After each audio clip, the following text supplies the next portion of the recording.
joining us, we can continue. I know you are about 5 who selected this course, who basically registered for the course, and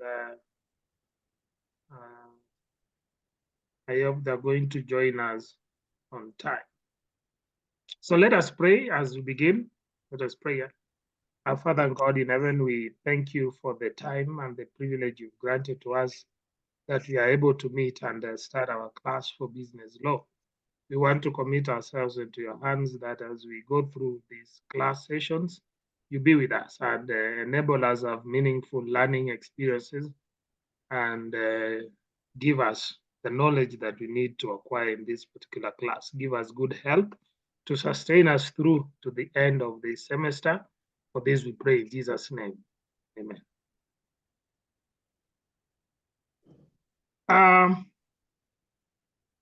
Let me see. I said we have 5.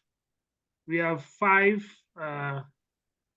of you who have registered for this particular course.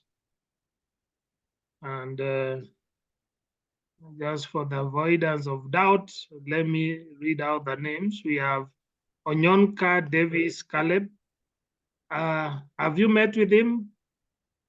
Has anyone of you met with Onyonka Davis Caleb? Yes, I've met him. He's even shared the link. I think he's just soon coming. Okay.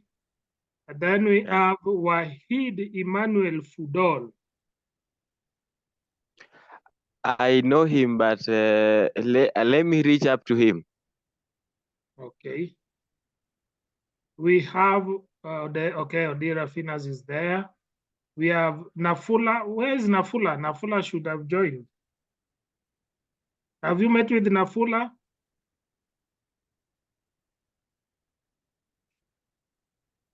Has any of you met with Nafula? Personally, no. Osborne, do you know Nafula?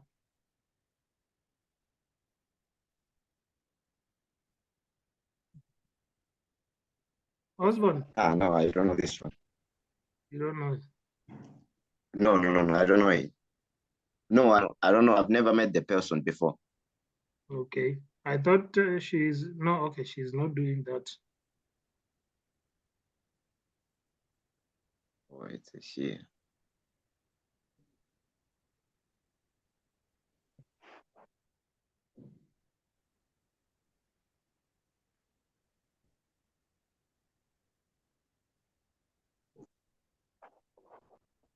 Okay, so I think, and then we have Osborne is already in. Those are the 5 students who have registered for this particular course.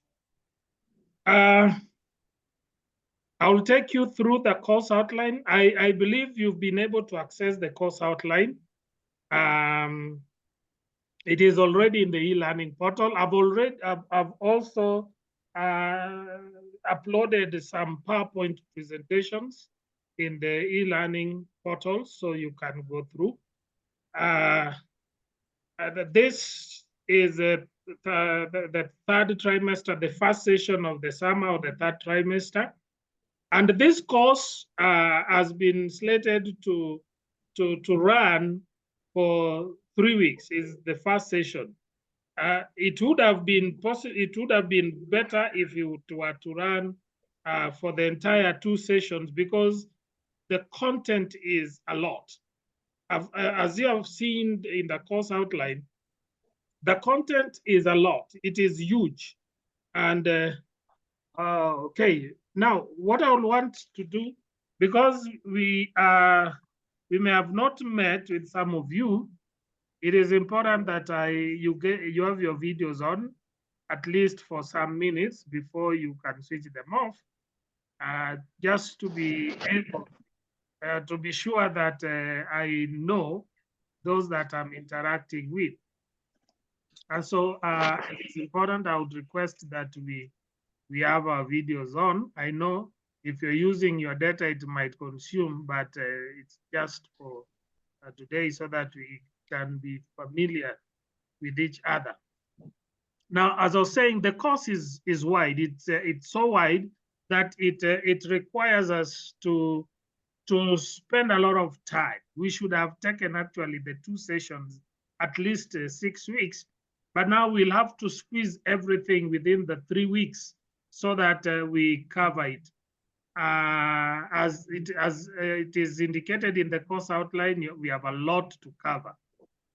Now, the purpose of this course is to give you a basic understanding of law and to enable you understand the importance of law in a society, and most importantly, in the business world. It is intended to equip you with analytical and critical problem-solving skills in the legal business field. Now, that is important. That is the essence of this course. Now, we know that business law is at the center of commerce in any society because of law. You know, law as a guidance to human interactions and conduct, behavior. Within the business context, it becomes an epicenter of all the operations of commerce in the society. It forms the basis of commercial transactions.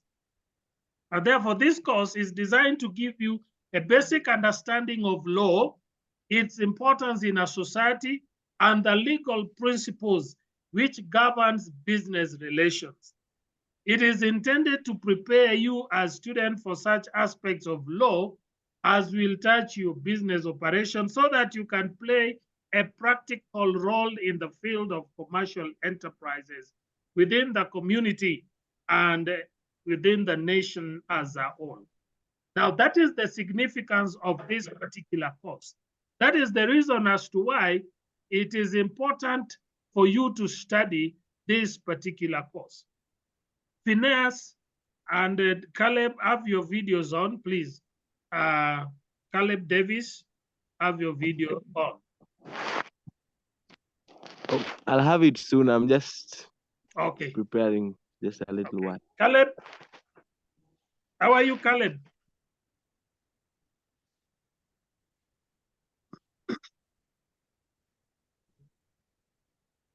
Caleb, I can't hear you. How are you?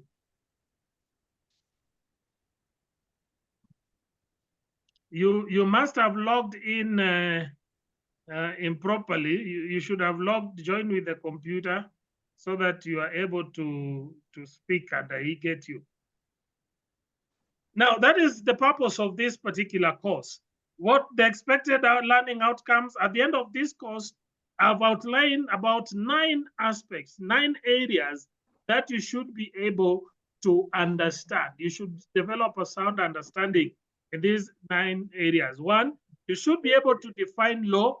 You should be able to explain the purpose of law, classification of law, and the sources of law. We'll be looking at this in our first session. We'll try and understand what is law. Why should we have a law? And the different categories or categorization of classes of law that we have. And then we look at the different sources of law. What informs or initiates law? It is important for us to understand that. You should be able to explain the meaning and the role of contracts and elements that will validate a contract. And of course, at the same time, you should be able to tell which elements will validate a contract. Because if it can be validated, it can also be validated so that we understand how to go about contract. In the business world, it is all about contracts. The agreements that we make are what we refer to as contracts. Those binding legal agreements, and we make them in almost every aspect of a business. In almost all business transactions, all commercial transactions, we have contracts. And so it is important we understand what is a contract, what is the role of a contract, and what would make a contract to be valid or invalid. Again, we should be able to describe the rights and duties of buyers and sellers in a sales contract and other parties to commercial transactions, which is actually the essence of any business. Any business that is in existence exists for the purposes of buying and selling. It exists for the purposes of making sales.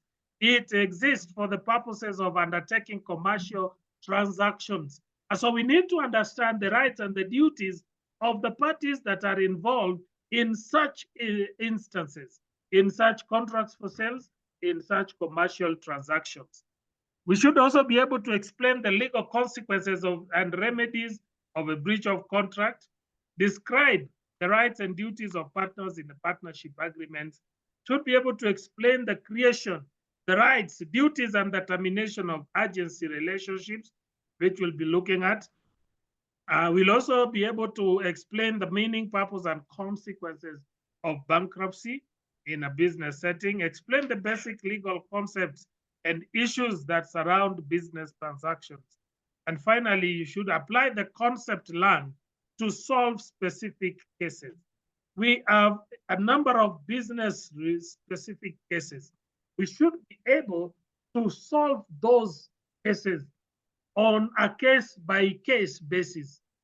Within the business context, it is important that we understand that as business professionals, as business students, and as business experts in future, you will be called upon to address case by case as they come on matters relating to commercial transactions that you're going to have, on matters relating to the contracts that you're going to make, on matters relating to the various cadres of relationships that you're going to have. And therefore, we should be equipped with the knowledge and the know-how to solve cases as they arise within the business context. We'll always come across these cases.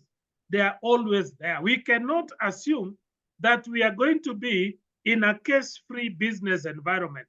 That will never occur. It has never occurred and it will never.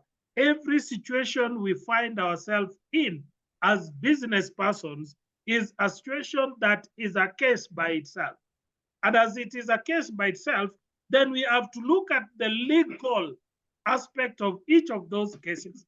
Now, the essence of this course is to equip us with the relevant knowledge so that when we find ourselves in those specific transactional cases or specific business transactional cases or specific commercial transactional cases, we look at the legal aspects and we are able to provide a solution based on the legal aspect that prevails at that particular time. So that is the essence of this course. Now the course code, this code is the code is MGMT. MGMT. Just a minute. It's MGMT 151, Business Law 1. It's also referred to as the Mercantile Law. We can also refer to it as the Mercantile Law. Now the class schedule, the class meets Monday, Tuesday, Wednesday, Thursday, according to the timetable that we have, and which of course informed the development of this particular course outline. It was scheduled to run from 8 a.m. to 11 a.m. But because of the fact that we are going to have it online, then we are able to make adjustments. And for all the sessions that we'll be having virtual classes, we'll be meeting from 7:30 to 10:30, as I'd communicated earlier through the email that I sent to all of you. And so the venue, if we'll be having, in case we'll have a physical class, then we'll be meeting in my office because we are few, we are about 5, so we can comfortably fit within my office. Otherwise, the venue was, as initially slated, is a Humanity Conference Room, which is at the top of the Humanity Building, the conference room at the top of the Humanity Building. I also have to indicate that this course is for business students. It is for business students, and so for others, like I know we have education students who also do business law, but they don't do business law 1. And so I hope that none of you is in education. I know Osborne is in IT. Phineas, you are in which area? Accounting. Accounting, okay. And Davis, you seem to have a problem with your microphone. You didn't log in properly. You need to check on that, because if you didn't log in properly, you'll not be able to communicate with us. And so, and I know Nafla is also in management. So all of you happen to be in the right class. So we have no reason to worry. We will continue because all of us are rightfully in this particular class.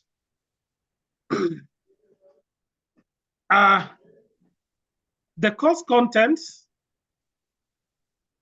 I told you earlier, we have a very, this is a very big, huge, long class. And the course, it's wide. It's so wide, we have about, 12, 14 areas to look at. We have 14 areas to look at. That means we essentially should be having 14 sessions. The 14 sessions would mean that every hour is counted as a session, and that means every single day we should be able to handle at least 2 lessons, 2 areas. We'll have introduction to business law. The areas that we look at is introduction to law, the meaning and nature of law, the functions of law, the classification of law, and the sources of law, briefly. Then we have the second, which is the sources of Kenyan law. We look at the sources of Kenyan law, the origin of the Kenyan law, the categories of law, the system of law, the civil law, and the common law. Then we look at the sources of law, the constitution, legislation, and the court. The third area would be the law of persons, which introduces us to how the law treats persons.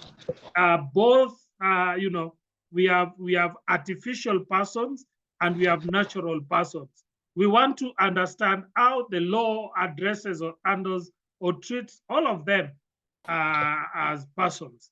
We look at the natural persons and artificial persons. We look at the rights and obligations of persons, both natural and artificial. It's important that we know what are their rights, what are their obligations insofar as the law is concerned. Then we look at the court systems in Kenya, the composition and jurisdiction of the various courts in Kenya. We have the hierarchy of the Kenyan courts. We look at them right from the Supreme Court coming down. We look at the hierarchy. We look at their characteristics. We look at their roles, their jurisdictions. It is important we understand what are their jurisdictions. What are the jurisdiction of the Supreme Court? What are the jurisdiction of the Court of Appeal, the High Court, the Chief Magistrate Courts, and the Magistrate Court, Resident Magistrate Courts, the Qadhi's Court. We look at all of them. Then we look at the composition and jurisdiction of administrative tribunals in the Kenyan context. It is important that we look at that. Then we look at the aspect of public law, which essentially talks of the arms of the different arms of government. We have the legislature, we have the executive, and then we have the judiciary. We look at their roles. What are their roles? What are the functions of the executive? What are the functions of the judiciary? What are the functions of the legislature? These are the major arms of the Kenyan government, and we want to look at them. We want to look at the rights of the citizen as enshrined in the Constitution of Kenya 2010. What are the rights of the citizens? It is important for us to understand the rights of the citizen, because these rights, you'll understand and you'll appreciate that they lead to the generation of obligations. And the exercise of these rights is a constitutional requirement, is a constitutional provision. And so we need to understand, what does the Constitution provide for insofar as the rights of the citizens are concerned. Then we'll want to look at the offenses that are applicable for proceedings against the state. We'll want to look at that. Then we look at, now, Okay, I see Nafula has joined and Wahid. Wahid, how are you?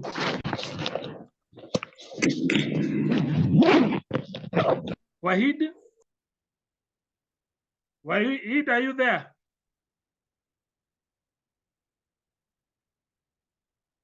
Nafula, how are you? I'm good. Can you have your video on so that we can familiarize ourselves with one another?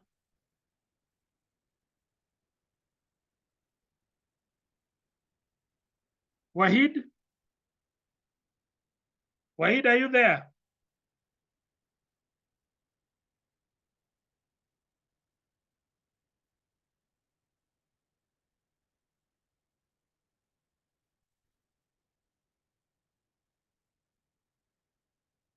Wahid?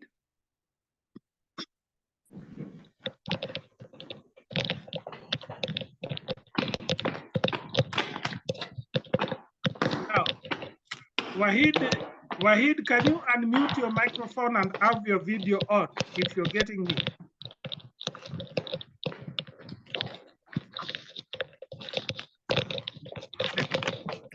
Now, that is actually part one of this particular course. The part one will cover the introduction to law, the sources of Kenyan law, the law of persons, the court systems, and public law. That is part one, which is basically an introduction. Then we'll move to part two. Part two is essentially the mercantile law or commercial law. So we look at the aspect of commercial law. We'll start by looking at the law of tort, the function of the law of tort. We want to know what is tort first, and the various parties involved in a tort case. We look at the function of the law of torts, the nature of tortious liabilities, the fault principle, distinction between tort, crime, and breach of contract, and then the general defenses and remedies in tort. We have different types of tort. We look at the general defenses and the remedies in case of those particular torts. We're talking of torts such as trespasses, nuisance, negligence, defamation, and the likes. We'll want to look at what are the defenses that are available and what are the remedies that can be provided, because this is the all essence of law. You see, it provides a conduct for human behavior. And so it defines the conduct or the behavior that is acceptable and the one that is not acceptable. And as it does that, then it also provides consequences for engaging in those behaviors that are unacceptable. Those are what we refer to as remedies. It also provides defenses when one is found on the wrong side of the law, violating the provisions of the conduct of behavior. Then what options does the person have? Those are what we refer to as the defenses. Because we'll find ourselves in one way or the other involved in one issue of the tort. So how do we defend ourselves? And if we are the ones who are offended, how do we seek for legal remedies? Then we look at the law of contract. We look at what is a contract, the nature of contract, the essentials of a valid contract, the different types of contracts. We look at terms involved in a contract, remedies for breach of contracts also. We look at that.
What's wrong?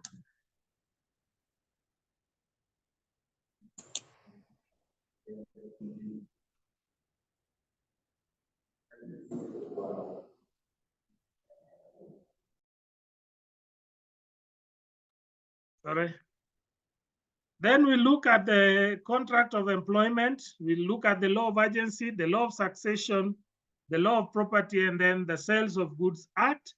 And then we'll go to hire purchase law and finally negotiable instrument, which is very key because it touches on the aspect of considerations for all the transactions we have, the payments that are going to be made, the different forms and types of payments that are going to be made is on the negotiable instruments.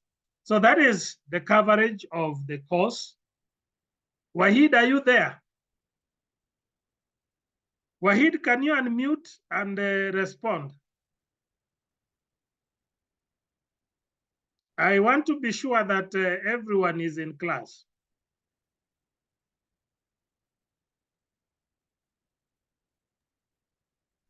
Yeah, I am in. Can you have your video on?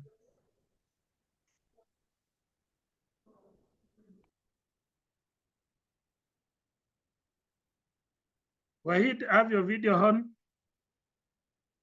Okay, so that is the coverage, and I've given an outline of the various tests that we'll be doing and the schedule of test assignments as they are. All the tests, apart from the final exam, would be done online, and all the submissions would also be done online. The assessment of the course, as usual, the policy of the university shall apply. We assess the course at two levels. We have the continuous the coursework that constitutes 40%, and then we have the final exam that constitutes 60%.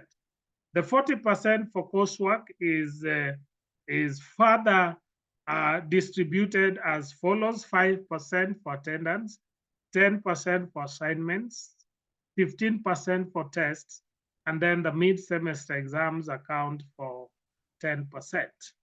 The grading is as per the university policy, ranging between A and F. It ranges between A and F with the spread as provided there. I think that is as per the university policy. We have attendance regulation, which again is a university policy. We have regulations, we have policies that regulate attendance of classes. And so it is important that you familiarize yourself with these policies, because a violation of any of them would come in with the consequences. So you need to ensure that you observe that. The other critical aspect is on academic dishonesty. Many students have found themselves in problems. And I know we have students in their final semester. Hopefully, I think that is Osborne and who? Nafula, is this your final semester? Yes.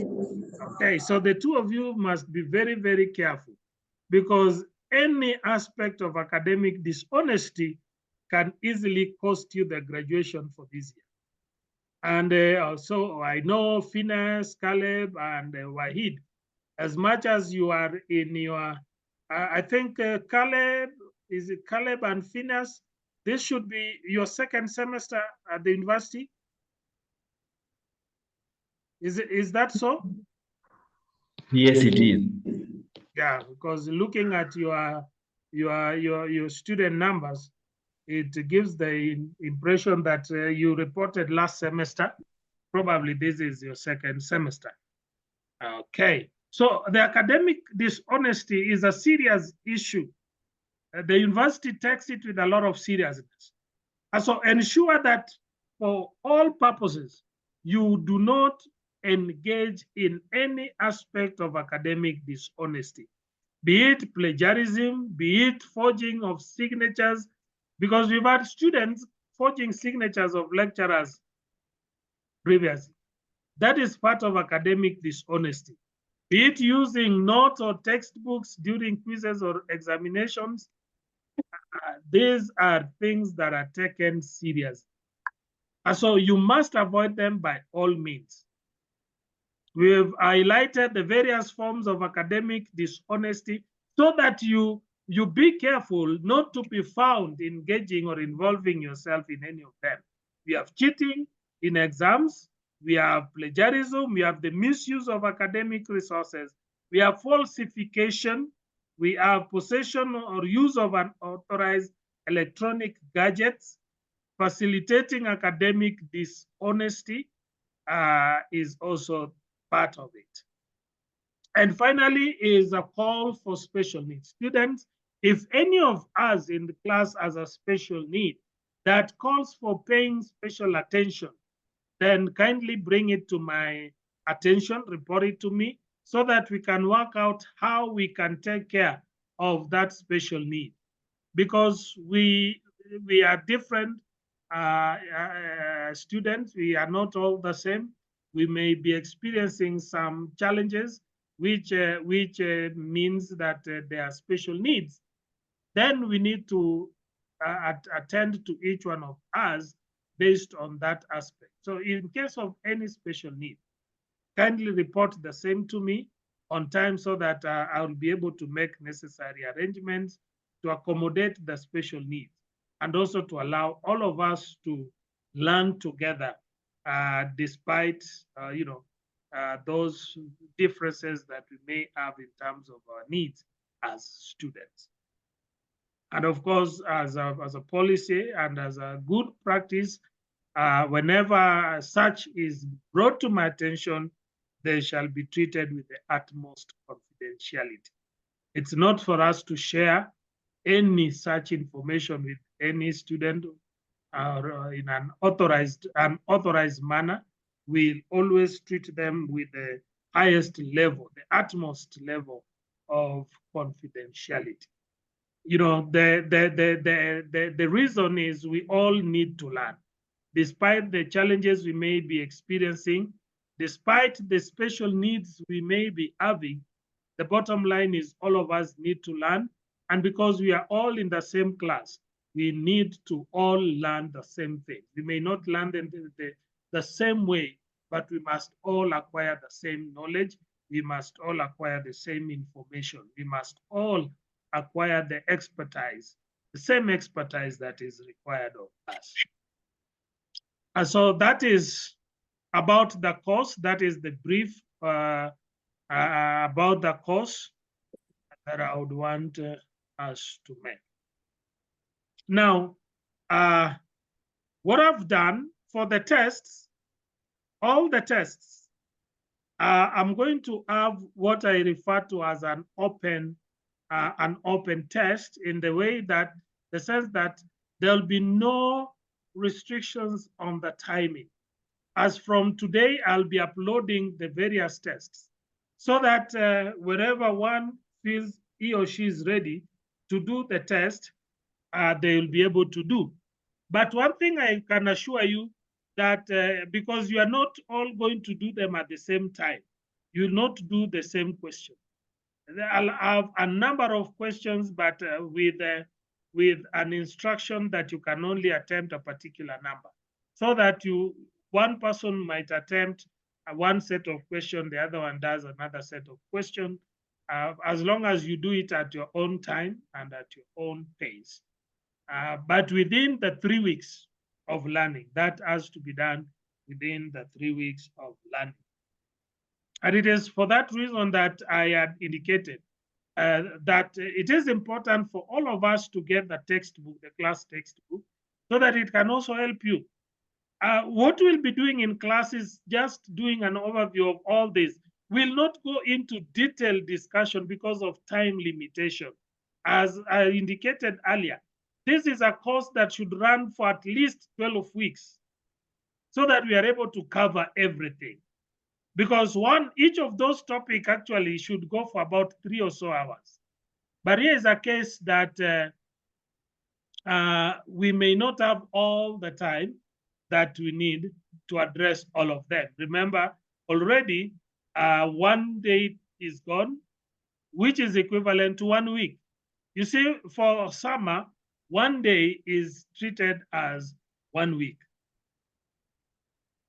And we have 4 days in a week, and that means, in essence, we are going to learn for about 8 or 10, about 10 weeks, while we need about 13 or so, 12 to 13 weeks to adequately handle this course. And so we are going to talk, we are talking of about 3 weeks less. And so you need to also read on your own. So I think that is about the overview of the course. Any question regarding the overview of the course? Do you have any question? I can see someone join, Mutumo Jimmy. Mutumo Jimmy, how are you? Mutumo Jimmy, who is Mutumo Jimmy? No.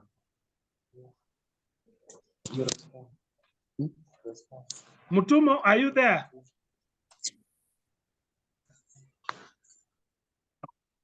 Who is Mutumo Jimmy? Yes, I'm there. I have not seen your name in the class register, class list.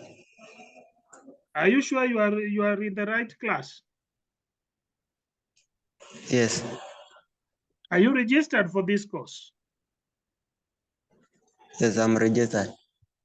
How comes your name is not there? Yeah. I did Monday. I did it on Monday. I'm talking of the class list as late as yesterday night. So if you did it on Monday, how Yes. comes you're not there?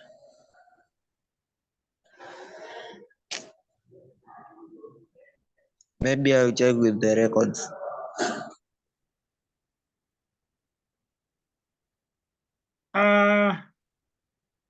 Let me check. Because if you registered on Monday, then your name should have been there by now. Because we have even those who registered yesterday and their names are there.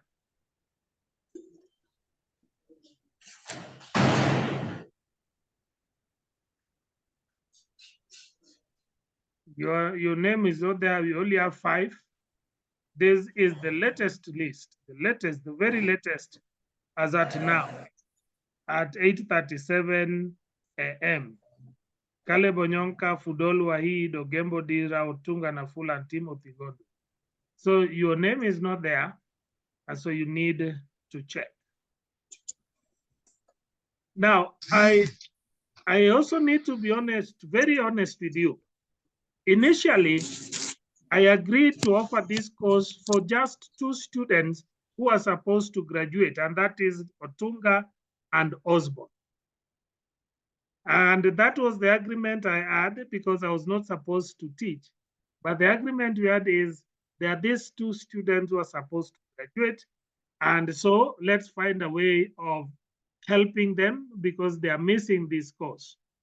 And so when I saw the many other students, I called and I say, now we need to drop this course because this course is offered in first semester.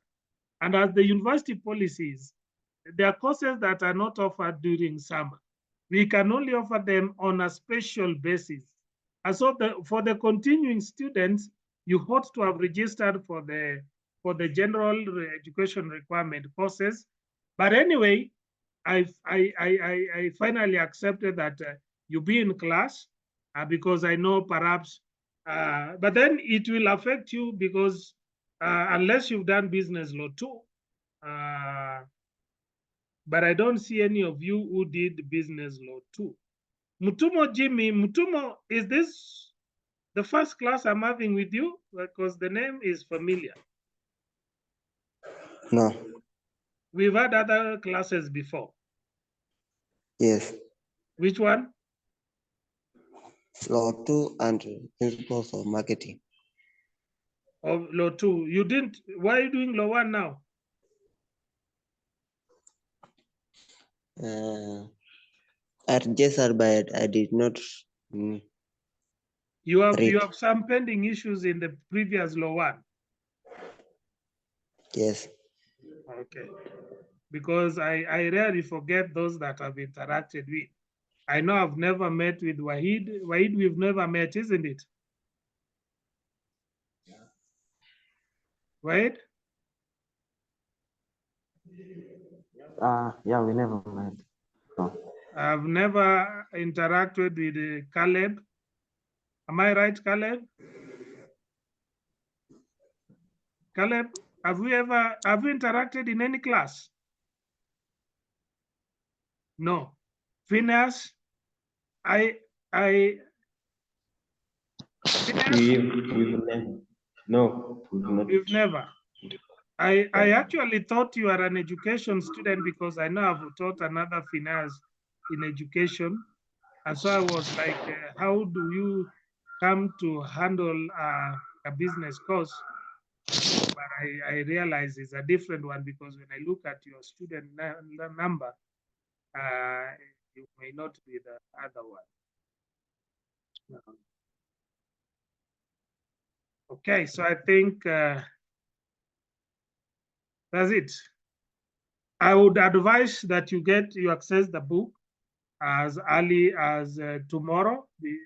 Tomorrow, yeah, for anyone who places an order today, you should be able to get a copy tomorrow or latest Friday so that you get ready. And as I was saying about the test, I will adopt an open test policy where you do the test when you feel you are ready for the test. But of course, because you'll be doing them at different times, don't expect to do the same. And of course, I will also not allow any one of you who have done the test to review the test. Once you do it and it's submitted, that's the end of it. Your colleague will not know what you've done and your score. So you can't tell whether what you wrote is right or wrong. To share with another one in case another person does it at a different time and get one or two questions from the ones that you did. But all of you, because you'll be doing them at different times, you'll have different sets. And so it's based on your pace. And as long as it is done within the 3 weeks before the final exam, there would be no problem. What I'll do is I'll close all the tests. I'll close all the tests 2 days prior to ending the class. So you must have completed them at least 2 days prior to ending the class, including the last test, which would have, of course, cover the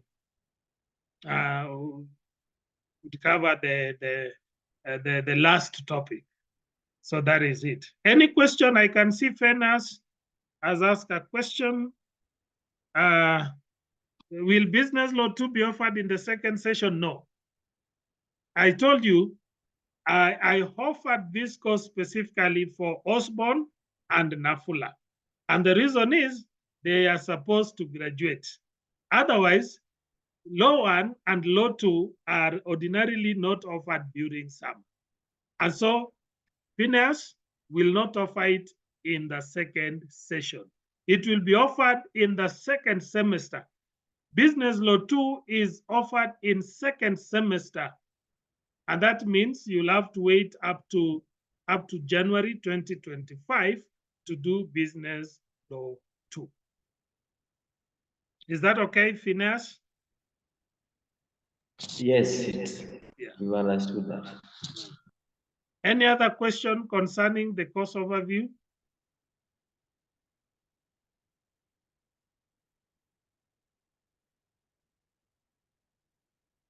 Any other question?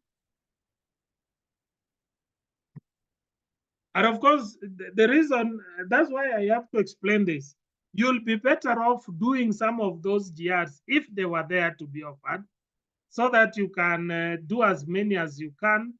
You know, you are allowed, is it 6 credits per session? Or is it 9 in total? With that, then you can do actually about 4 or 5 general educational requirement courses. But with these major courses, they call the cognate, you know, those ones of 3 credits, that means you can only do a maximum of 3. And so the summer is essentially meant for you to maximize your course loading. So if there's still time and any one of you feel like they need to drop so that you can maximize on the course loading, that to me would be better off. You'll be better off because instead of doing 1 course for business law, which is 3 credits, you could actually do 2 courses, general education requirements. You could do a 1 credit course and another 2 credit course. Of course, it may not lower your loading in future, but it will lower the courses that you are supposed to take, and it will leave you with more time. But again, there's no problem since I've accepted to teach all of you who have registered, even those who are not graduating. You still have an option of continuing with this particular class if you so wish. So that is up to you. That is up to you. I have no problem. If the other 4 drop and only 2 remain, I'll still teach because that was our initial agreement. If the 6 of you remain, I have no problem. I've accepted to teach. So it's up to you based on the information I've given you to make that choice.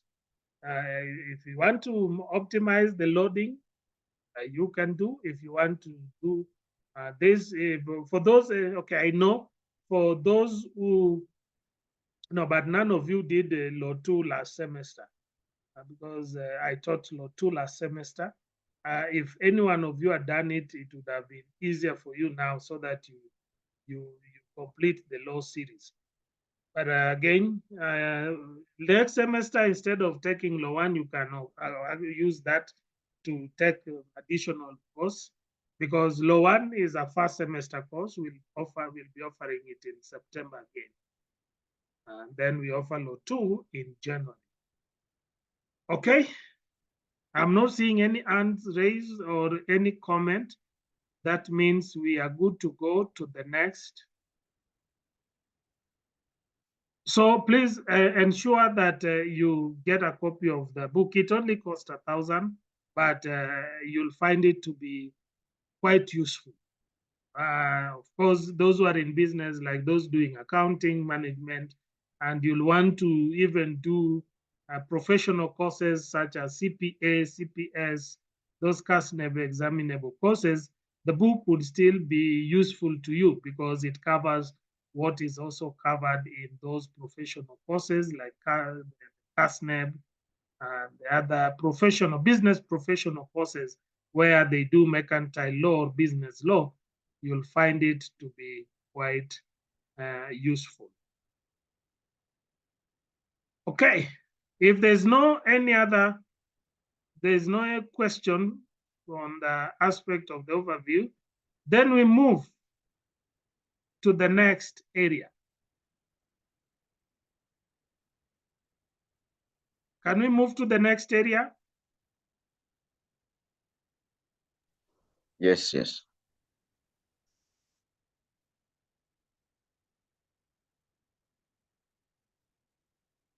Introduction to business law. The question we are asking ourselves is, what is law? And what is the significance of law?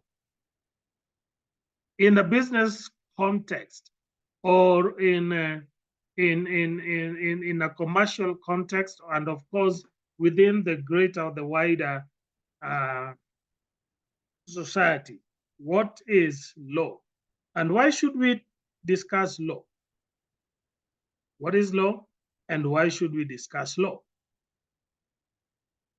That is the big question that we are asking ourselves. Now, law is essential to any society because it provides the rules by which people and business interact. As I said earlier, we interact in different scenarios. We'll always be interacting with one another. Within the business context, we'll be interacting. In the commercial context, in the societal context, we'll be interacting. And so it is important that rules are set that governs this interaction. Now, that is what law is. It is essential to any society.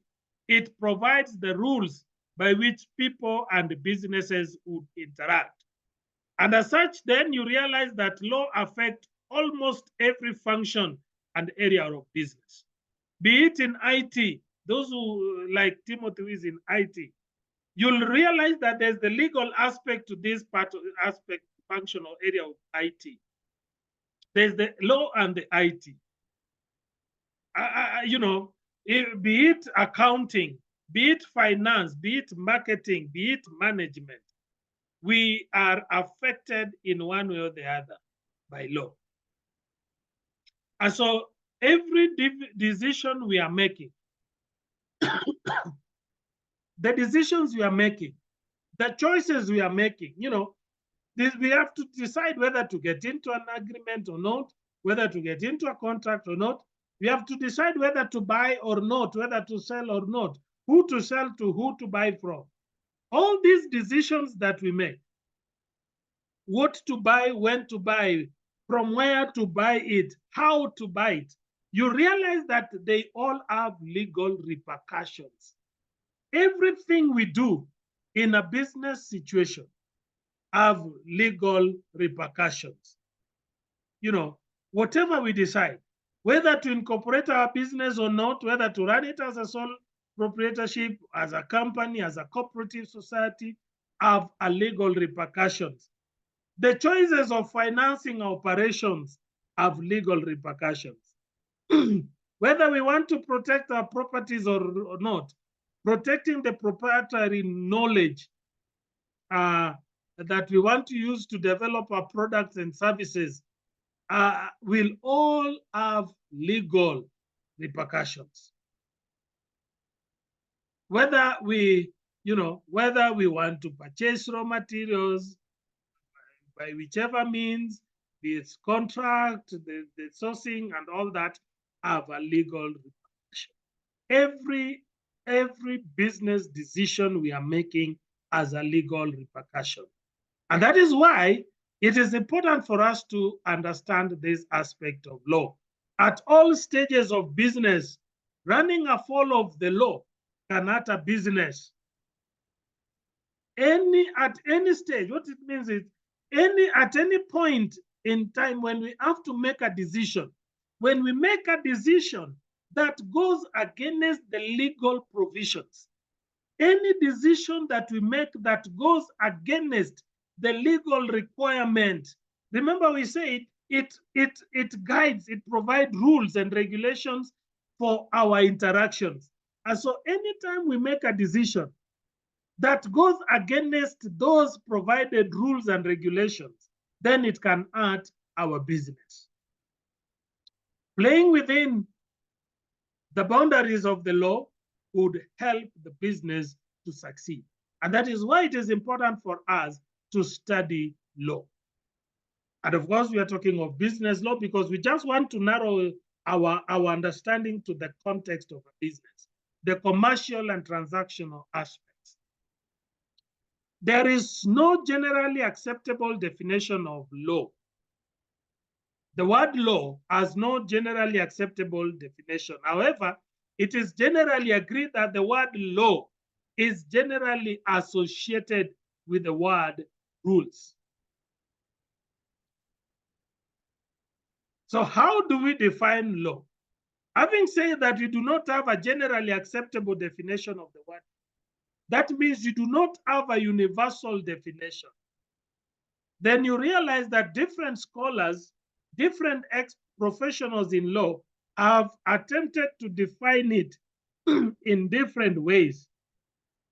For instance, Woodrow Wilson defines law as that portion of the established thought and habit which has gained distinct and formal recognition in the shape of uniform laws backed by authority and the power of government.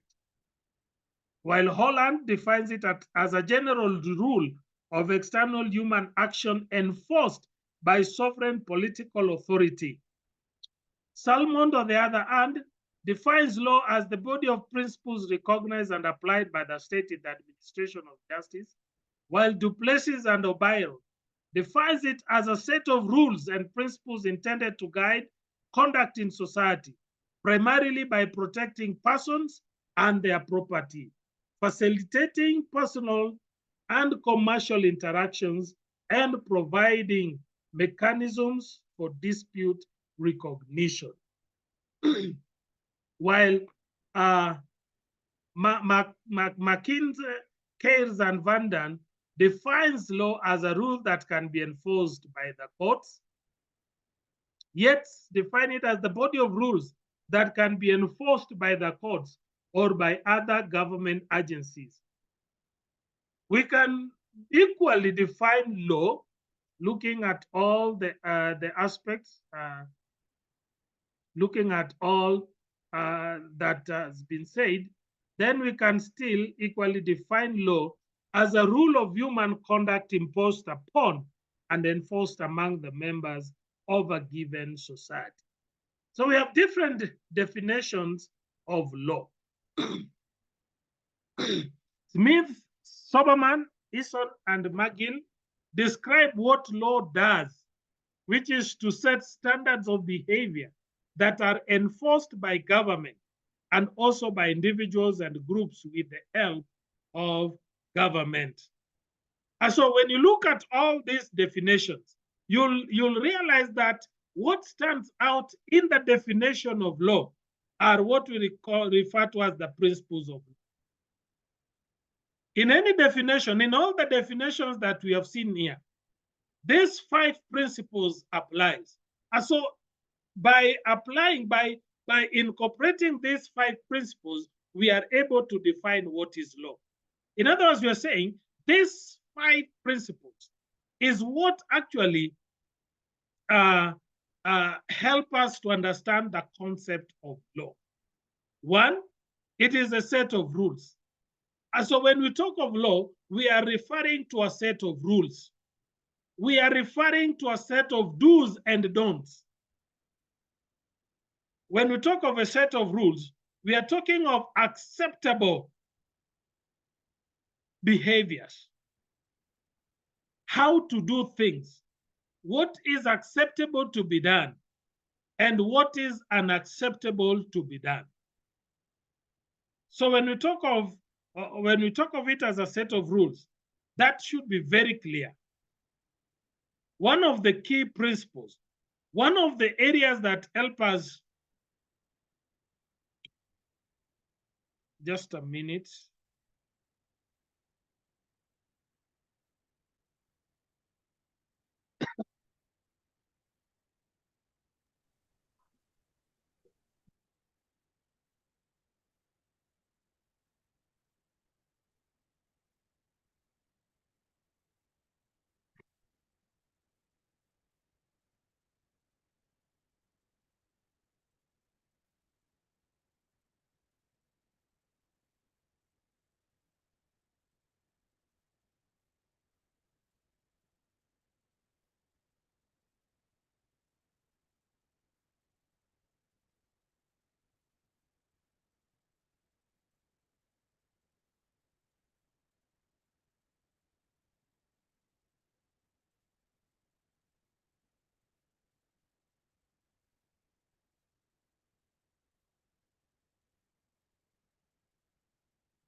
Just a minute, I do something here briefly.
Okay, we say that in defining law, we base it on the principle, and we're saying one of the principle is that it is a set of rules. When we talk of law as a set of rules, what it means is that it is a set or it is a body of rules. You know, these rules would originate from different aspects. The rules may have been originated through customs, you know, what we normally do as a group of people, our traditions. There are things that have become a rule because that is how we've traditionally been doing it. That is our custom. That is how we have been doing it. Then it becomes a set of rules. It becomes a body of rules. It may have originated from an act of parliament, the laws, the acts of parliament that we have. It may have originated from the court cases, what we refer as the court precedences. I will be talking more about that when we'll be looking at the sources of law. It may be, you know, it may have originated from some other acceptable sources. So it is a body of rules. We agree that law is a body of rules. It is a set of rules from different origins. This set of rules originate from different areas. In a community, we have a set of rules that we adhere to as a community because that is what our custom demands. That is what our culture demands. So we do it because our culture demands that we do it that way. So it becomes a set of rules. We do it because it is our tradition. You see, for instance, respect to elderly. The way we do it in our communities varies, but it has become an acceptable way. It becomes now a rule so that if you go against it, then the entire community would frown upon you. It is a set of rules. Number two, law, the other principle that is key in law is that the guidance of human. When we talk of set of rules, this set of rules are intended, they are intended to provide guidance of human conduct. The set of rules we are talking of, the intention of having these sets of rules is to come in and provide a guidance as to how we are going to conduct ourselves, how we are going to conduct ourselves in the various interactions we are having, how we are going to relate with one another. That is what we mean by guidance of human beings must follow these rules for their own safeguard and for their own betterment. When we have these rules, we do it so that we safeguard ourselves and we also ensure we become better. We don't fall into problems. Disobeying these sets of rules and behaving in a manner that is not provided for by those rules, that is not guided by those rules, will land us into a problem. And so these rules, these sets of rules are intended to ensure that we stay safe and we can have a better way of life. Number three, it is applicable to a community. Now we need to understand that the set of rules would be applicable to a specific community. They can only apply to a specific community. Law is not universal. Law is not universal. Kenyan law can only bind Kenyans within the Kenyan's jurisdiction. Ugandan law binds Ugandans within the Ugandan jurisdiction. And so these sets of rules are only applicable to a community. They are community specific. The laws of different communities may be different. Each community would have its own set of rules. And so laws that applies in one community may not necessarily be applicable in the other community, especially if you're talking of customs, you're talking of tradition. You know, the customs of Hindus, for instance, does not bind a Christian. The customs of Christians will not bind a Muslim. The customs of a Kikuyu will not bind a Luo. The customs of a Luo would not bind a Kisi, a Meru, a Kalenjin, and the likes. So these sets of rules are community specific. The rules that governs Uganda are not the same rules that govern Kenya. The rules that govern Kenya are not the rules that governs Tanzania, Malawi, South Africa, the US, and the like. So they are applicable to a community. We need to understand that law can only be applied to a specific community. We cannot apply law universally. Some things that are acceptable in Kenya may be unacceptable in Uganda. Some things that are allowable in Tanzania may not be allowable in Rwanda. You can be sued for doing one thing in Rwanda. You come to Kenya, you do the same thing, and nothing happens. Because the law is community specific. You see, in Rwanda, you can be jailed for throwing rubbish all over, because their laws are environmental sensitive. And that is why Rwanda happens to be one of the cleanest countries, because there is no just throwing things haphazardly. But in Kenya, you can throw it anywhere. You go to the market, you buy a piece of banana, you eat, you peel it off, you throw the peels on the ground, and life continues. You go on the way, you buy maize, you throw the cobs through the windows, and life continues. You buy these packing materials, these Uru bags and the likes, you are done with it, you throw it anyhow, you don't dispose it.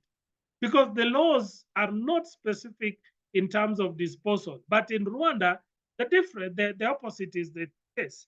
You throw things anyhow, you'll be in for it. You'll be sued, you'll be jailed actually. So what applies in Kenya may not necessarily apply in Rwanda, in Uganda, in South Africa. So it is applicable to community. Number 4 is the changes of rules. It is important that we understand that law is not static. Law is dynamic. And the reason is, if it is intended to govern human conduct, and human conduct changes from time to time because of the changes that occur in the human, we change every now and again. Human beings change. And so if human beings change, then it means that their behaviors would also change to be in tandem with the environment. We live in an environment that is dynamic.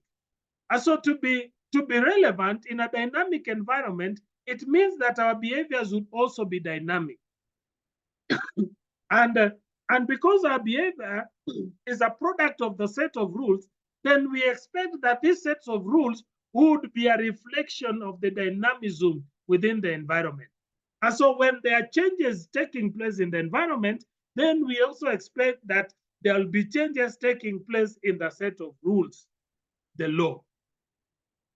So law is not static. Law it changes over a period of. It keeps on changing with it. For instance, in the Kenyan context, we have, our laws, the various laws have been changed over time. We have repealing of sections, additional sections being brought in to reflect the current situation. We had a constitution that took us to independence. We had to change it in 2010 so that we now have the Constitution 2010. And we are still already talking of the need to make amendments to this constitution. Law is not static. Law is dynamic. Law changes from time to time. And this is the more reason why then we need to keep on updating ourselves with these changes. Now, for instance, previously, and I'm sure when you are doing business studies in primary, you are told that to start a private company, you need at least 2 directors, isn't it? But today, the law has changed. And it says even one director can do it. So an individual could register a company and have himself or herself as the only director with all the shares. That is acceptable today. Previously, it was not. And that is why when you look at the books, textbooks on law that were printed probably up to about 2010, 20 or 2015 thereabout, you realize that they still talk of, the difference between private and public companies, that private companies have at least 2 directors, while public companies have at least 7. The current scenario is private companies are allowed to have just 1 director, at least 1 director, while the 7 directors for public companies still remains.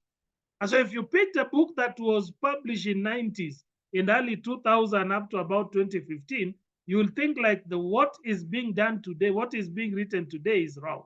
It's not wrong. It's simply because the law has changed. What was yesterday the law is not the law today. It keeps on. And so we need to also understand it. And finally is enforcement. Law must be enforced. The law must be enforced.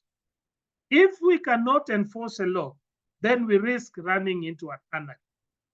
We must have a system in place that will ensure that we enforce the law. In principle, the law enforcing agencies would include the police and the courts of law. And so if the police cannot enforce it, if the courts of law cannot enforce it, if the community cannot have a system of enforcing it, then it ceases being a law. Enforceability of law is critical. And so based on those 5 principles, we are able to define law. And that's why we say we cannot talk of a universal definition. But our understanding of those principles of law, the 5 principles, then help us define what law is. If you look at all the definitions we've talked of, it sets standards of behavior. Already set standards is already about rules. Set standards of behavior, that is guidance of behaviors. Enforceability, it is enforced by the government. When you look at the community, there's either a particular government or a particular group of individuals or an individuals within the government. And so it must have all those principles apply. If you look at all this, a body of rules that can be enforced by the courts or by other government agencies, a rule of human conduct imposed upon and enforced among the members of a given state. So all those principles happen to be there in all these definitions we are looking at. Generally, law refers to a set of rules or principles that govern the conduct of affairs in a given community at a given time, whereby machinery is provided for an aggrieved party to enforce his rights in case any of these rules or principles is broken. That is what. What is the nature of law?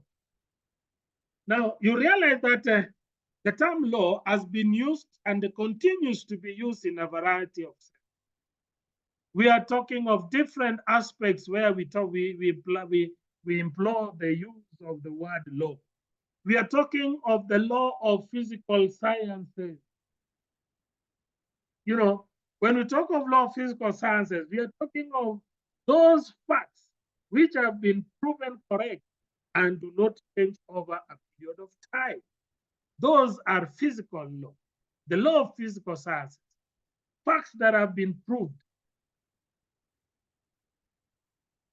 to be correct, and they are not expected to change. We are talking, for instance, you're looking at the law of gravity. It is a fact that has been proven and is not going to change anytime soon. The force of gravity is a law. We are talking of laws of social sciences. Laws of social sciences are basically those laws that have established relationship between the cause and effect of certain facts. The laws of social sciences, we are talking of like the law of demand, those laws that establishes cause-effect relationships. We are talking of moral laws.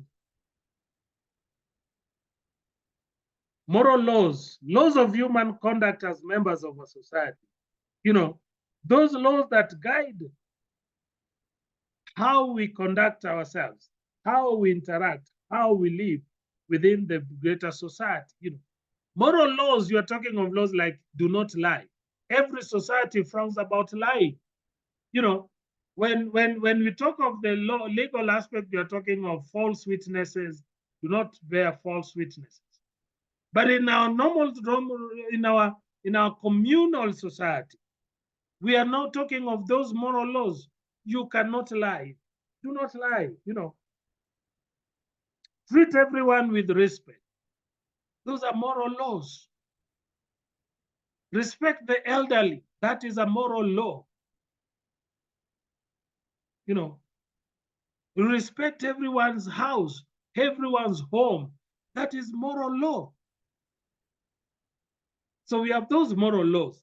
And of course, we have the laws of state. Laws of state are those laws which are enforced. They are made by and enforced by a state. And it is the duty of every citizen of that particular state or that particular country to obey these laws. If they disobey them, then there are consequences for such disobeying. Those are laws of state. And of course, in our discussion, in this discussion, we'll focus more on the law of state. Law of physical sciences handled by scientists. Of course, they also impact our lives in a number of ways. The law of social sciences impact our lives. The moral laws impact us. The law of state is what we'll focus on. And so you realize that law is part of everyone's life. We cannot live without law. And so this gives the need, gives rise to the need to understand the prevailing laws, because the individuals can be affected by them in one way or another. We must understand the prevailing laws. And of course, it is important that we distinguish between law and morality. Morality is not law, and law is not morality. You know, the rules of law may be enforced by an action of the courts, while morality does not attract sanctions of courts for its enforcement. And of course, unless it also forms part of that law. But generally, you cannot be taken to court because you did not give an elderly person a seat to stand on. That's morality. When you walk into a room and you find only one seat remaining, and then an elderly person walks immediately after you, what do you do? Now, you know, today we go even to our churches and you see children sitting on chairs, others are standing up and they say, "Wacha hiyo kiti ya mtoto wangu, leave that for my kid." Now, when I was growing up, that was not the order in the society. In fact, when I was growing up, it was sinful in the context of society for any young person to be seated when an elderly person is standing. That this is my seat. Even if it was your seat, you are the one who brought it from your home, and you see an elderly person standing, you give that seat of yours to that elderly person. But today, simply because you carried it from your home, you cannot leave it for another person. And you see, it happens even here, even with you people, I'm very sure you may have experienced this. And you may have this sense of entitlement that since I'm the one who came with this seat from my house, I brought it to sit. Why couldn't that elderly person bring his or hers? Now, that is morality. You can never be sued for that. You can never be taken to court for that. You can never be taken to court for jumping queue. You walk into a banking hall or you walk into a supermarket and you find a long queue you decide to jump the queue because maybe you know the person at the counter, you ignore all these people. You can never be sued for that. But what does morals tell you? What does moral tell? Is it proper for you if you are a teller in the bank and you've seen your relative queuing? Is it proper for you? Is it moral for you to call your relative so that your relative can jump the queue so that you serve your relative ahead of the rest when he came walk in late? That's morality. That's moral, not law. You'll never find that in law.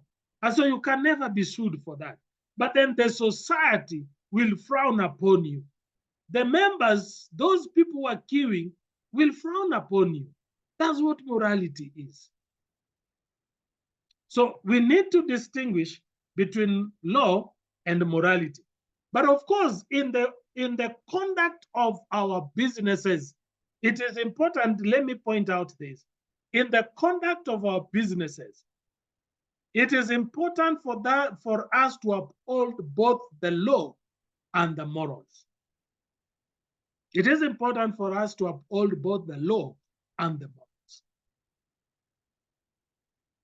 You cannot stick to law alone and forget the morals, because there are certain aspects of transactions that, as much as the law has provided a regulation on their conduct, we better focus on the moral aspect of those transactions. The law may not handle the moral aspect, but morality would call for you to do that. You know, you walk into an office at 8, you stay the whole day, but what you are doing is simply to chat with your friends online. That is not about law. That is about morality. When you consume office hours for other things, that is what morality is. It's not about the law then. It's about the morality. And so we must distinguish between law and morality. The rules of law are always defined by the law itself and can therefore be ascertained in a given circumstance without being confused with rules of morality. While the rules of morality are defined by morality itself and vary from community to community. But wherever they exist, they do not as such attract the sanction of law. Otherwise, they would cease to be rules of morality, and then they become the rules of law. But we must observe both of them. The other important aspect is for us to distinguish between law and ethics. It is equally important for us to distinguish between law and ethics. Is law ethics?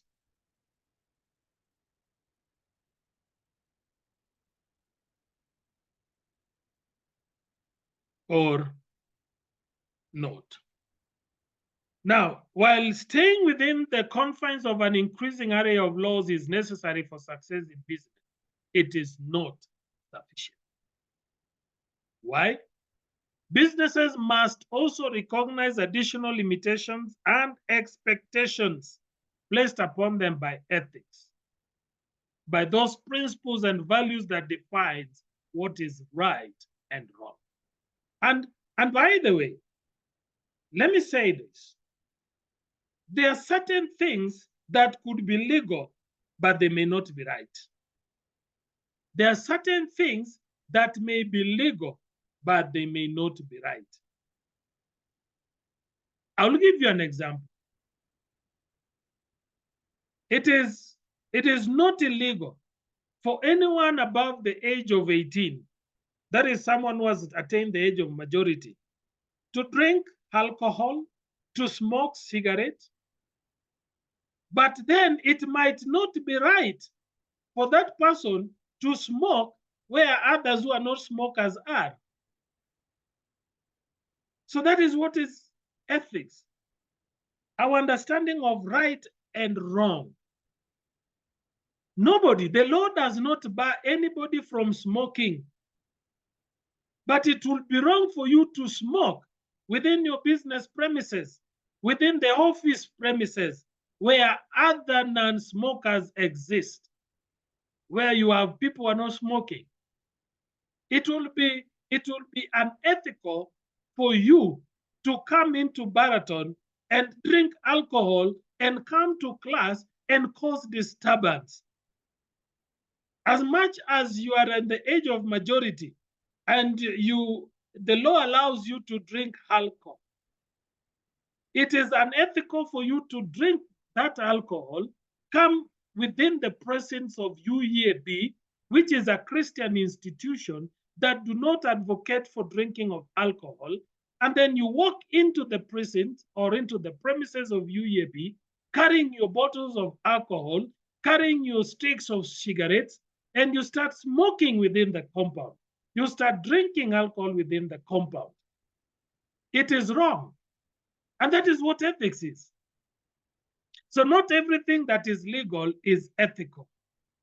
Some things that are legal could turn out to be unethical. And so in our business context, we must identify that which is legal and then define that which is right and wrong within our business context. That is what ethics is. And so we must be able to marry ethics and law. If we have to succeed in business transactions, we must then distinguish, we are talking now of three things. We are talking of law, we are talking of morality, we are talking of ethics. And the more we are able to integrate these three, law, morals, and ethics in our business operations, the better for us. The more successful we become as a business. So law alone is not sufficient enough to grant us success as business. But we must be able to integrate the law with morality, with ethics. If you have to achieve higher level of success as a business, that becomes paramount. While ethical principles normally start with what is legal, they often impose a higher standard that recognizes a multitude of stakeholders beyond just suppliers, customers, and employees. And that is why for those who've done human resource management, you realize that what you do to our employees may be legal, yes, but it may affect their families, which is not anything provided for in the legal aspect of managing your human resources. But then that raises the question of morality and ethics. We must be able to integrate the three of them. What is the purpose of law? Now, the law serves a number of purposes. It regulates the conduct or behavior of persons, as we've seen from the definitions. It provides justice to the members of the society in the sense that it provides a conduct of behavior and also provide consequences for going against those conduct of behavior, those rules, and also provide remedies for those who may have been offended in one way or the other by the disobedience of those rules. Now, who is using this the gadget label Edgy-tone? Someone is using a gadget label Edgy-tone. That's me, Wahid. Oh, Wahid, okay. It's important that we get to know who is joining us. Otherwise, we can have fake people joining us. The other purpose is to maintain the political and economic stability. By playing balance, checks and balances, it's important that we retain that political and economic stability. To protect the fundamental rights and freedoms of individuals, to establish the procedures and regulations regarding the dealing among the individuals, to maintain peace and security in the country. Those are some of the purposes of law, reason why we have law. Duplessis and Aubrey have provided a further explanation as to the functions of the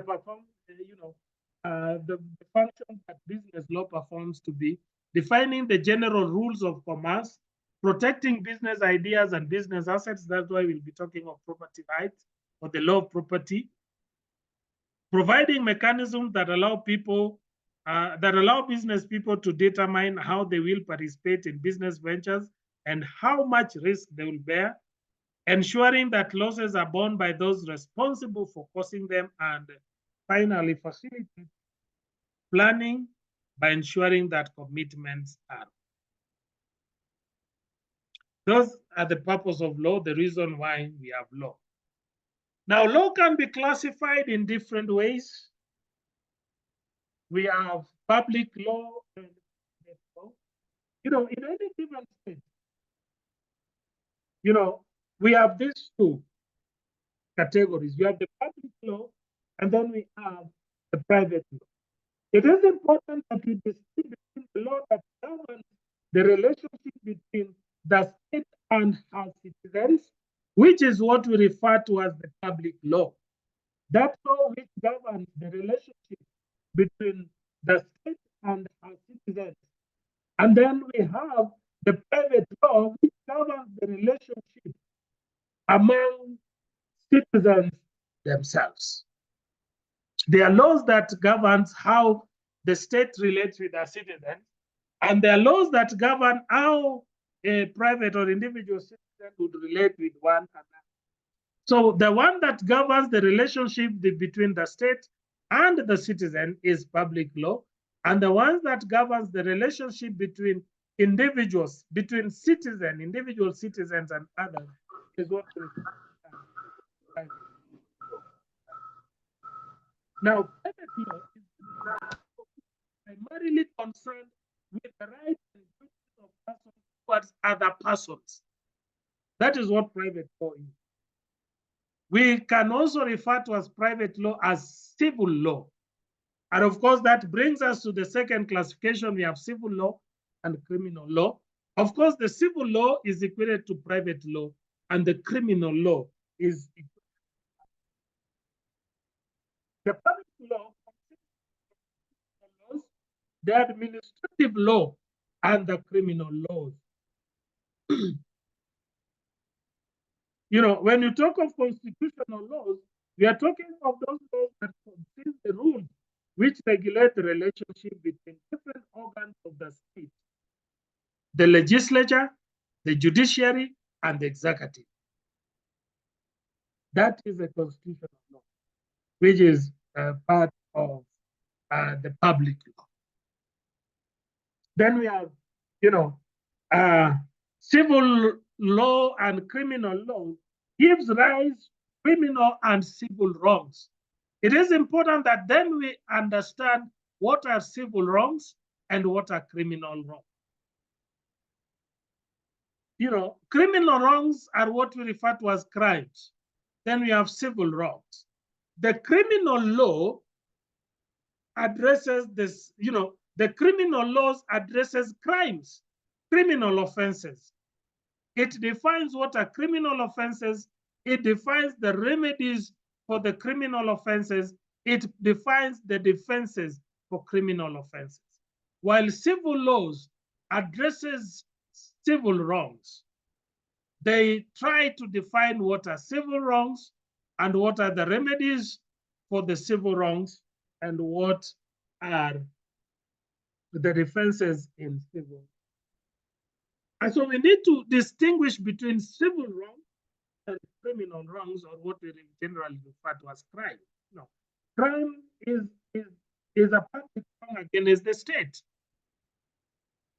And when we do a public wrong against the state, when we wrong the state, then we are talking of a crime or a criminal offense. Now, the parties in the criminal offense or in crime, the parties are the prosecution and the accused. And the prosecution in this case is the government. The prosecution represents the state. The accused is the offender who is being prosecuted. In civil wrongs, that is not the case, because in civil wrong, we have the plaintiff and the defendant. The plaintiff is the party that is aggrieved. The defendant is the one that is deemed to have done wrong and is being sued. In crime,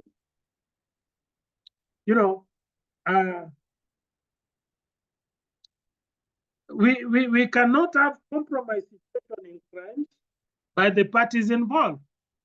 You cannot, for instance, talk of settling it out of the court. But in civil wrong, that is possible. The parties involved can compromise whichever way, get a solution to it. For criminal offense, for crimes, the law must be followed to the letter. So we must learn the distinction between. Now we have different division of the civil law. We have various divisions of the civil law. We have the law of contract is a civil law. We have the law of torts, civil law. We have the law of property is a civil law. We have the law of taxation, civil law. And then we have law of tax. Those are civil laws. We'll be looking at them later on. We'll be looking at those aspects, those divisions of the civil law, the law of contract. A contract is an agreement or a promise which is legally binding or that is enforceable by law. The law of contract is used to determine whether a promise is legally enforceable or not, and what are the associated legal consequences. Then we have the law of tort, which is another branch of the civil law. It is a civil wrong. The tort is a civil wrong for which the remedy is a common law action for unliquidated, unliquidated damages. When talk of unliquidated damages, we are talking of unspecified or unascertained damages. Unlike in the criminal offense, where you are told it is either a fine of 10,000 or 3 months imprisonment. For civil wrong, for tort, that is unascertained, and that's why we talk of it as unliquidated damages. Then the law of property deals with the nature and the extent of the rights which people may enjoy over land and other properties.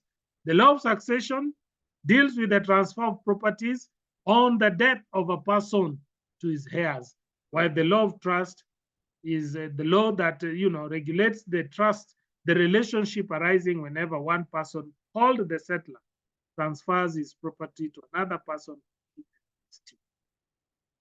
That is the law of trust. The third classification is procedural law, and you have procedural law and substantive law. Procedural law consists of the rules which determine the manner in which the court proceedings are required to be conducted in civil and criminal cases. The procedural laws guides how a right is enforced under civil law or a crime is prosecuted under the criminal law, while substantive law consists of actual rules regarding the civil, criminal, or other fields of law. Now, the substantive law defines civil and criminal wrongs and provides remedies for each of the civil offenses or each of the criminal offenses or the civil. Then we have international law, which now goes beyond the jurisdiction of a state. We have a situation where a number of states, countries come together and agree on certain sets of rules. This is what we refer to as international law. And of course, international law may be further classified as public international law or public-private, international private law. The public international law consists of those rules which regulates the relations between states. They are based mainly on treaties, conventions, and the rules of wars. The dispute between states can be settled by the International Court of Justice, the ICC, which is one of those international courts of justice that settled international dispute.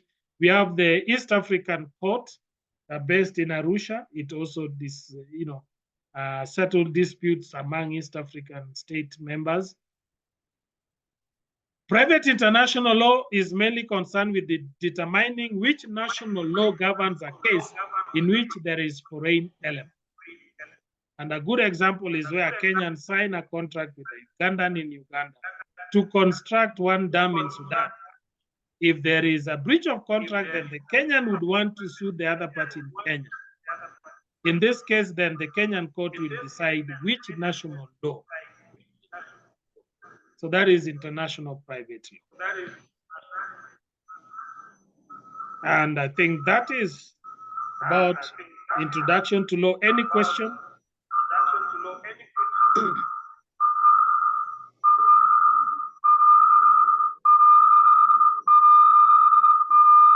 Phineas, mute your microphone. Phineas, mute. Okay. Any question?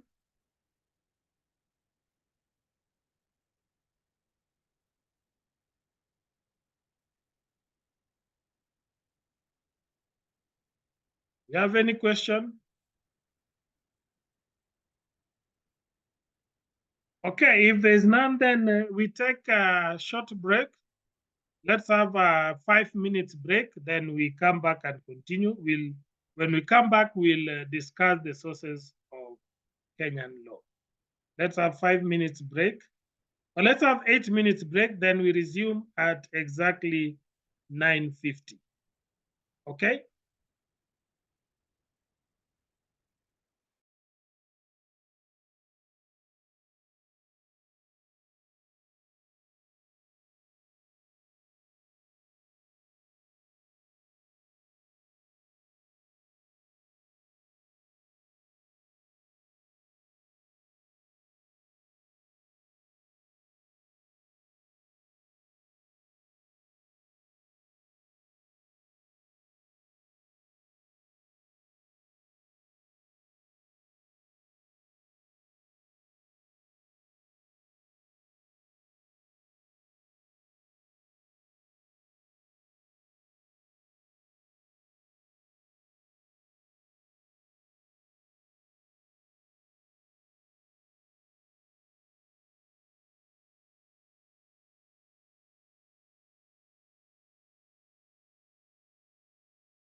Okay, I hope everybody is back. Is everyone in? Finas, are you there?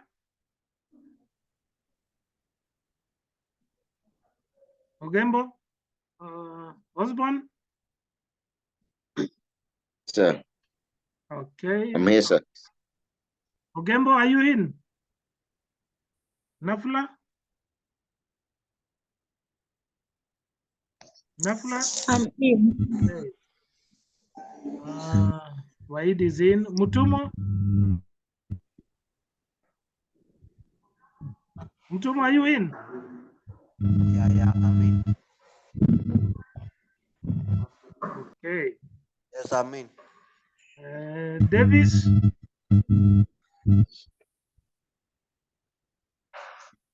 Davis, are you in?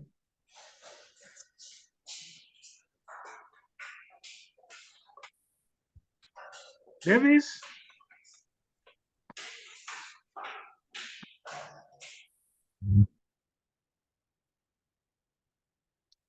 Davis, are you in?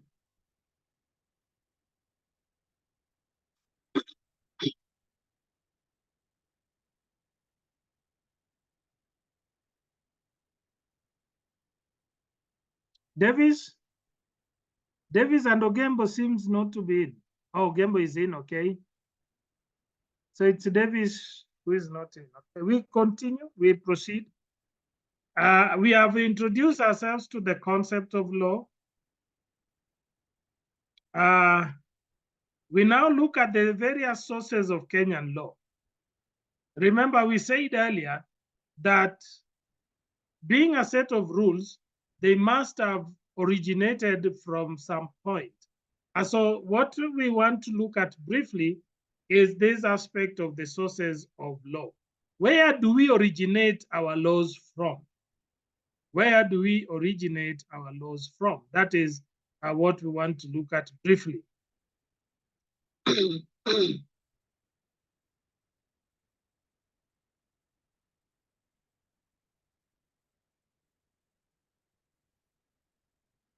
Now,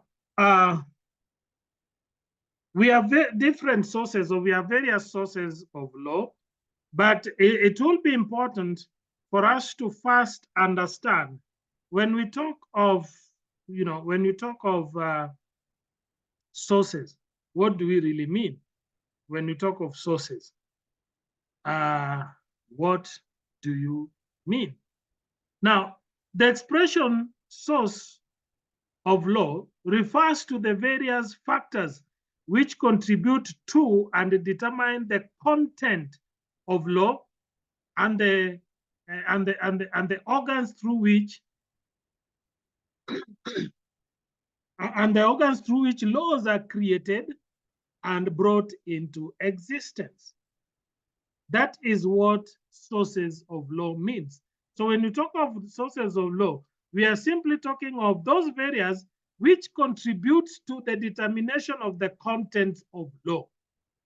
Those which contribute to and would determine the contents of law is what we refer to as the sources of law. We talk of the origins of the rules and principles which constitute the law that is applicable in a country at a given time. That is the source of law, the origins of the rules and principles. Where do they originate from? Where do they come from?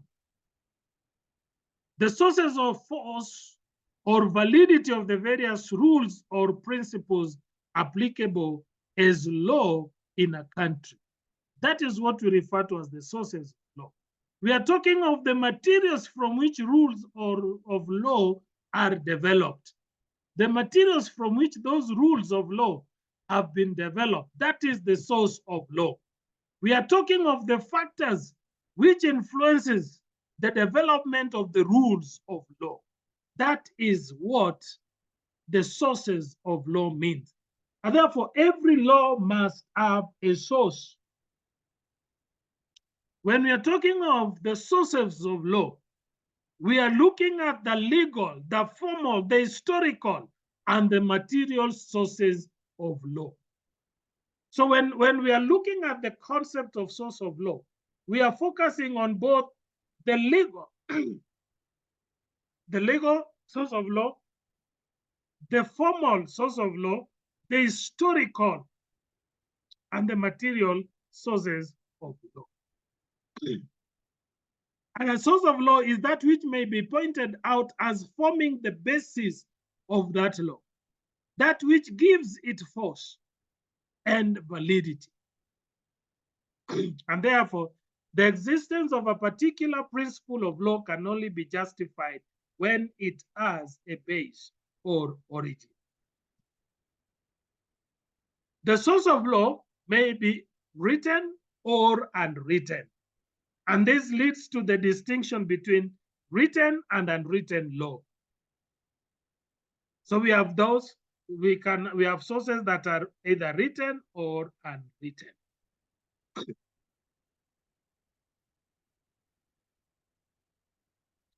Now, in Kenya, we have various sources of law.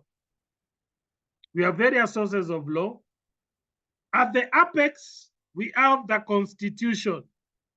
At the apex, we have the Constitution. We have the legislative or the legislation of the statutes.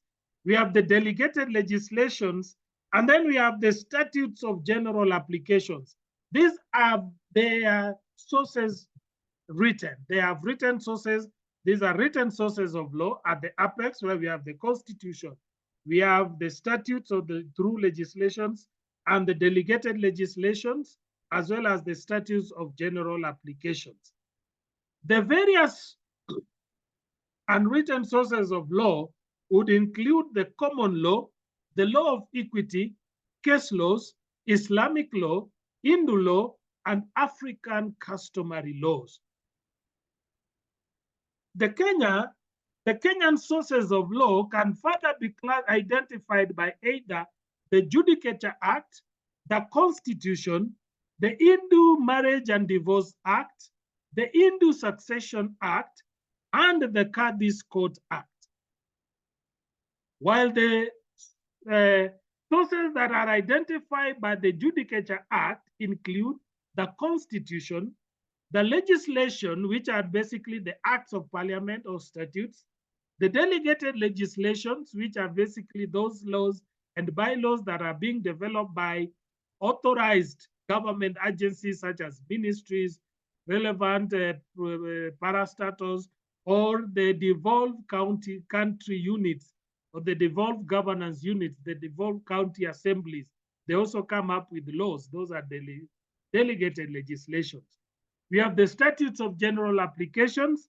Then we have the common law. We have equity. We have case laws, or what we know as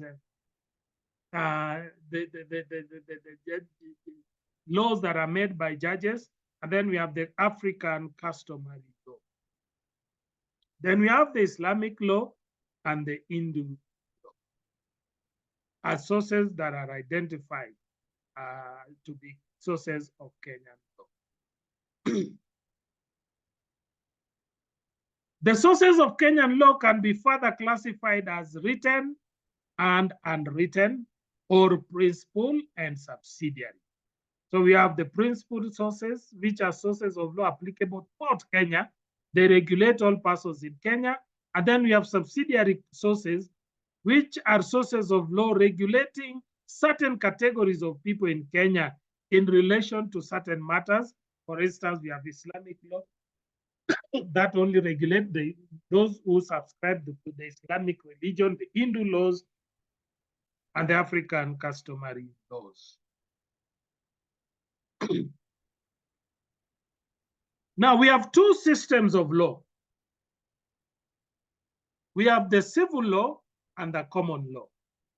The civil law emphasizes legislation, while the common law emphasizes decisions that are being handed down by the courts. The common law is designed to facilitate two important aspects of justice, that is consistency and predictability. Consistency refers to equal treatment in like situations, while predictability is ability to establish way ahead of time the possible stands and actions for every behavior that we see. It is important that then we understand in the sources or in discussing the sources of law, then the system of determining law is important. The system of determining law by following already decided cases of precedents is known as stare decisis, which is a Latin phrase meaning to stand by a previous decision. It is very important that you understand that is aspect of stare decisis, standing by a previous decision. Stare decisis means that a lower court is bound by a decision of a superior court in the same jurisdiction when the superior court has decided on the same issue. As a decision in one area of jurisdiction will have persuasive value in other areas of jurisdiction, but will not be binding. It will provide a guidance.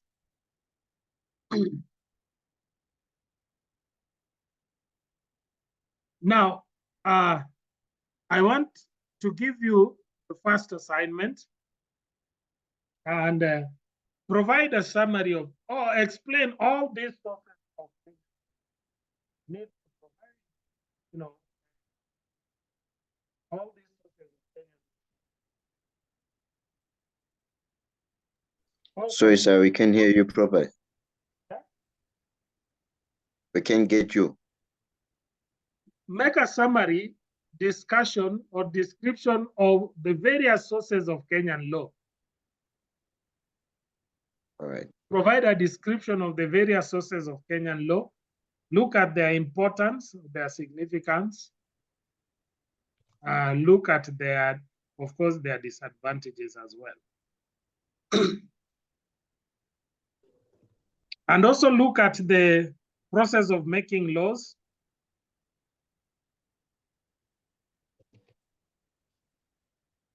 Look at the process of making laws. The process and procedures of making laws. Would you come up again with the assignment, please? Okay, let's start it.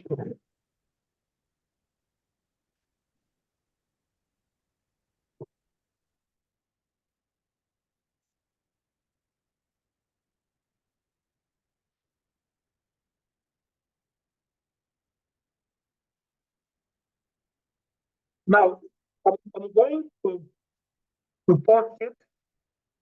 I'm going to post the assignment.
Now, I'll briefly talk on the right of Kenyan citizens as guaranteed by the Constitution. The Constitution has made provision for certain rights which are important for us to understand. There are 4 important rights that have been outlined in the Constitution 25. Number 1 is the right to life, provided for under Section 71. That is right to life. Then Section 72 provides about the right to personal liberty. Right to personal liberty. And this is what enables us to be able to associate freely, run businesses within the legal confines, engage in all forms of legal businesses, right to liberty. Then right to property is equally important. It is what now enables us as business people to acquire property, to have properties in our names, to acquire those properties, and to ensure that properties are protected. If this right is not there, then we have no certainty of having any rights. We may have no means of acquiring properties. Businesses will not be able to have properties because they may not own them. But then the ownership of property is a right provided for in the Constitution under Section 75. And then right to protection of law as provided for under Section 77. These four rights are rights that creates an enabling or a conducive environment for businesses to thrive. Right to life, and that's why we are protected. You see, even if we have competition of what magnitude, life is sanctity. Life is protected. We have a right to life. Competition will come, will go, but our lives will remain. Businesses can be established, but they will. So that is the right to life. We also have freedoms that have been guaranteed by the Constitution that are key in the conduct of any business or that are key in guiding business transactions. We have freedom of conscience. This is a freedom of thought and of religion. It is this freedom that allows you and me to trade in what we desire to trade in. The freedom of conscience is what allows buyers to buy what they want to buy and allows sellers to sell that which they want to sell as long as it is done within the legal context. It is done such that no one would be forced to sell something against his or her will. No one will be forced to buy something against his or her will. No one can be forced to buy something from a particular source against his or her will. And no one can be forced to sell something from a particular source against his or her will. That is the freedom of conscience. We have that freedom. We have freedom of thoughts and we have freedom of religion. We cannot be restricted to think in a particular way. And that is why you are at liberty to start any form of business as long as you are doing it within the legal confines. You are free to choose on any business that you want to transact in. You are free to live anywhere, and that's another freedom. Freedom of assembly and association. And it is this freedom that even gives us a right to form trade unions, to form association of employers, to form association of employees. It is this freedom that is guaranteed by the Constitution.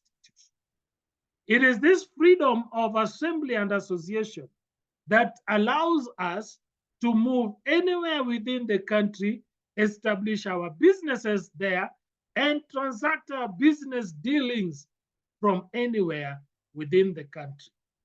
The freedom of assembly and association. This freedom of assembly and association is that which allows us to receive clients from any part of the country that we want to receive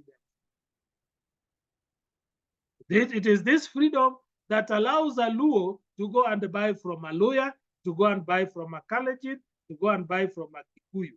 That freedom of association and assembly. It is that freedom that allows a Muslim to go and buy from a Christian, or to go and buy from a Hindu, or a Hindu to buy from a Christian, to buy from a Buddhist. It is this freedom that allows a Kenyan to buy from a Chinese, that allows a German to come and operate in Kenya, and allows Kenyans to go and buy from a German shop, from a German own business. That freedom of assembly and association is critical in commercial. Then we have freedom of expression. You have a right to ask for what you want. And this is one important characteristic of capitalism. We are in a capitalistic state. And so this freedom of expression is important for the survival of businesses. For the thriving of businesses, we must have freedom of expression so that I can go and ask for whatever I want in whatever quantity when I want it to be there. Then we have the freedom from arbitrary search of a person, his property, or entry into his premises.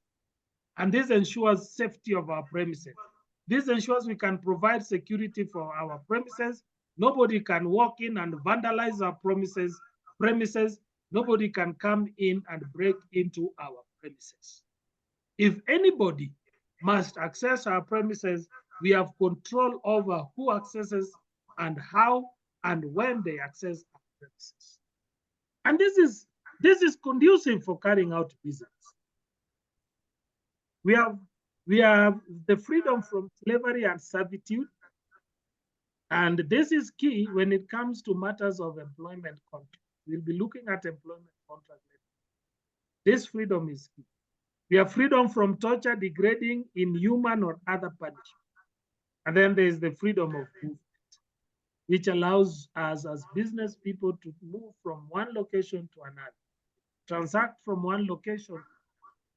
And that's why you find people moving all over. They are in Mosoriot market, then they go to Chepterit market, they go to Barasi, they go to Kapsabet, they go to Cheptulu, all those markets around. There is that freedom of movement.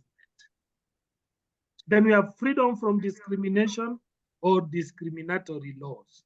And this is a key freedom guaranteed to us. And this ensures there is equality in all forms of businesses that we do.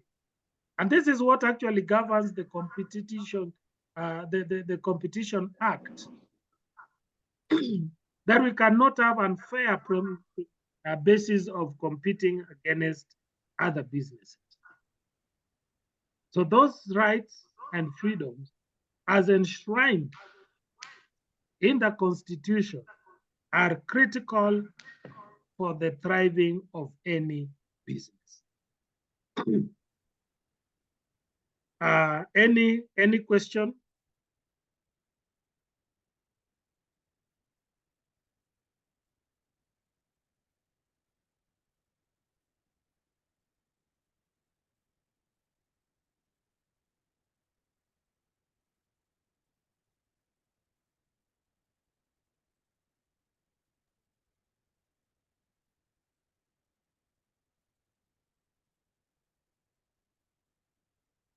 Any question? I think if there's none, then we have to stop there because we cannot just handle time. Remember, we adjusted our time. We start at 7:30 to 10:30. So tomorrow we meet at 7:30. We'll be using the same link. That same link is what we'll be using throughout. It is not going to change. So we'll be using that same link. So let's meet tomorrow at 7:30 unless someone has a question.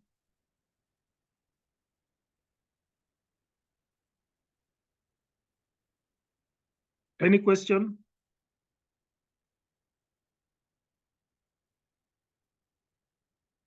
Okay, if there's none, then we call it a day. Let's meet tomorrow. You enjoy the remaining part of the day as you meet tomorrow.